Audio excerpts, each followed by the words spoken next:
Kalau saya sebutkan angka 23 triliun rupiah, apa yang ada di benak sahabat semua? Banyak yang muncul di benak pikiran sahabat semua. Tetapi kalau di kepala saya dan di beberapa pengamat ekonomi, angka itu adalah angka penjualan hasil mem-PCR-kan rakyat Indonesia selama pandemi. Lebih dari 10 juta PCR tes dilakukan oleh perusahaan yang katanya untuk rakyat, milik pejabat berkuasa, namun membuat rakyat harus membayar jutaan rupiah untuk sebuah tes yang nilainya hanya 13.000 rupiah. Sekarang biayanya diturunkan atas perintah pejabat tertinggi ke arah 400 ribuan. Kok bisa ya? Awalnya ketinggian, untung kegedean, lalu diturunin dikit agar terlihat seperti pahlawan. Bos, kalau pahlawan ya gratis lah, usah dibayar. Juga entah bagaimana cara berpikirnya rakyat sebuah negara demokrasi Pancasila atas segitu memuja pejabat berkuasa, sehingga walaupun mereka melanggar sumpah, mereka tidak dipermasalahkan secara hukum. Mungkin karena buzzer yang kuat mempropagandakan pembenaran atas tindakan mereka itu, sehingga rakyat jadi mandul atas pelanggaran sumpah jabatan tersebut. Kita ingatkan bahwa selama menjabat, seorang pejabat itu disumpah sumpah jabatan, yang salah satu isinya dilarang memperkaya diri sendiri dengan membuat kebijakan yang menguntungkan dirinya atau memperkaya orang lain. Hal ini sekarang dilakukan oleh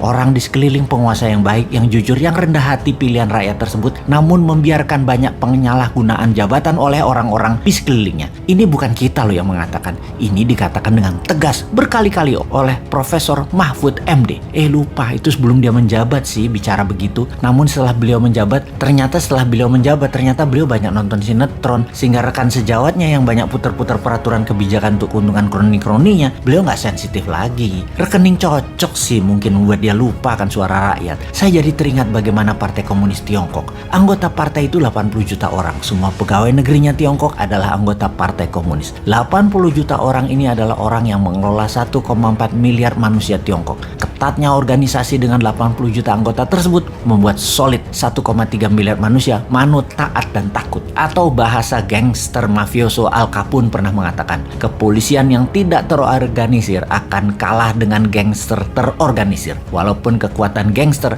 hanya 5%-nya. Kata kuncinya sekali lagi, terorganisir. Jadi kalau cara kelolaannya terorganisir, walau hanya 20.000 manusia di atas tampuk pimpinan bernegara, maka 270 juta manusia sebuah negara akan manut, takut, tak bisa apa-apa. Benar, hanya 20 ribuan orang di pucuk pimpinan saat ini di Indonesia yang memainkan 270 juta manusia Indonesia yang swargo nunut neroko katut, atau digiring ke surga ya ikut, digiring ke neraka ya ke bawah. 20 ribuan manusia itu siapa saja? Puncuk pimpinan tertinggi pemerintahan dan para menteri dan para pejabat eselon 1 departemen ke departemen lainnya plus BUMN, nggak ada 2 ribuan orang. Militer dan kepolisian tidak lebih 100 orang yang berbintang 3 dan berbintang 4. Anggota DPR dan elitis parpol sampai DPRD tidak sampai 10 ribuan orang. Pemerintah daerah, gubernur, bupati, wali kota beserta jajaran tinggi Pemda, nggak ada 3 ribuan orang. Di seluruh jabatan publik posisi elitnya tidak sampai 3 ribuan orang. Sekali lagi, hanya 20 ribuan pejabat pengambil keputusan yang mempengaruhi 270 juta manusia Indonesia. Mau dibuat pinter rakyatnya,